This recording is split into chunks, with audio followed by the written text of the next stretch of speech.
देवादिदेव महादेव को जगतपति भी कहा जाता है, क्योंकि उनका विवाह इस संसार की शक्ति माँ पार्वती से हुआ था। मान्यता है शिव और शक्ति के संयोजन से ही यह प्रकृति चलती है। वे दोनों एक दूसरे के अर्धांग हैं और एक दूसरे के बिना अपूर्ण भी है।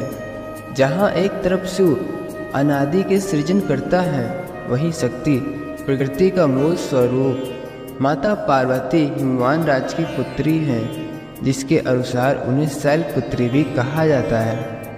वहीं सनातन धर्म के अनुयायी ये भी मानते हैं कि देवी गंगा का अवतरण भी हिमालय से हुआ, जिस अनुसार वे पार्वती जी की बहन लगती हैं। एक कथा के अनुसार इन दोनों बहनों में शिव जी को लेकर इतना विवाद बढ़ गया था कि बात संभाले नहीं समझ रही थी।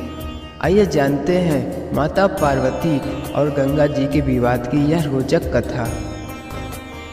एक बार शिव जी अपने परम निवास कैलाश पर्वत पर ध्यान में बैठे थे। साथ ही में माता पार्वती भी ध्यान में मग्न थी। शिव और शक्ति का यह सुंदर स्वरूप एक साथ बहुत सुंदर लग रहा था।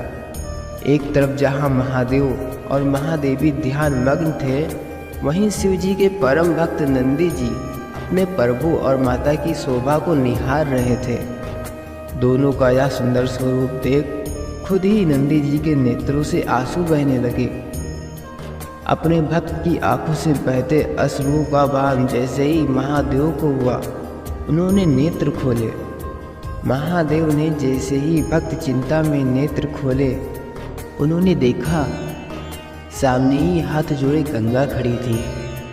गंगा को देख महादेव हैरान होते हुए बोले, देवी गंगे आप?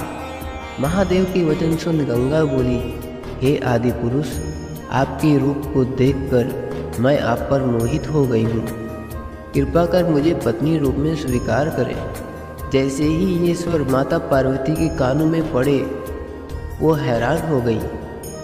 गंगा की ये बात सुनकर उनके नेत्र लाल हो गए और क्रोधवश वे बोल पड़ी, देवी गंगा, सीमा न लांघिए, मत भूलिए महादेव हमारे पति हैं।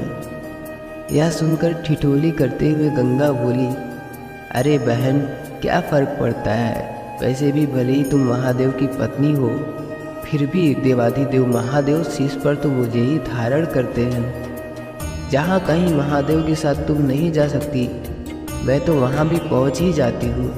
गंगा की ये बात सुनते ही माता पार्वती के क्रोध का ठिकाना ना रहा। क्रोध से उनका मुख भयंकर हो गया। वे गंगा को श्राप देते हुए बोली, गंगे, तुमने मेरी बहन होने की सीमा लांघी है। मैं तुम्हें श्राप देती हूँ, तुमने मृत देह बहेंगे। जन जन के पाप धोते धोते तुम मैली हो जाओगी और तुम्हारा ये अहम टूटते हुए तुम्हारा रंग भी काला पड़ जाएगा। गंगा जी सुनते ही महादेव और महादेवी के चरणों में गिर गई। वो अपनी भूल समझ गई तथा महादेव और पार्वती से क्षमा याचना की।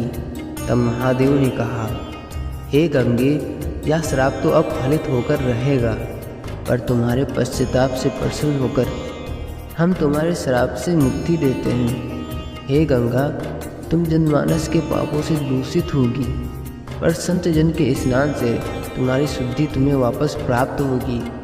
इस क्रम के बाद से ही गंगा में स्नान करने से पाप धुलने लगे। गाइस, आपको यह स्टोरी कैसी लगी हमें कमेंट में ज़रूर बताइएगा। वीडियो अच्छी लगी हो तो लाइक शेयर सब्सक्राइब कर नोटिफिकेशन बेल को ऑन कर दीजिएगा।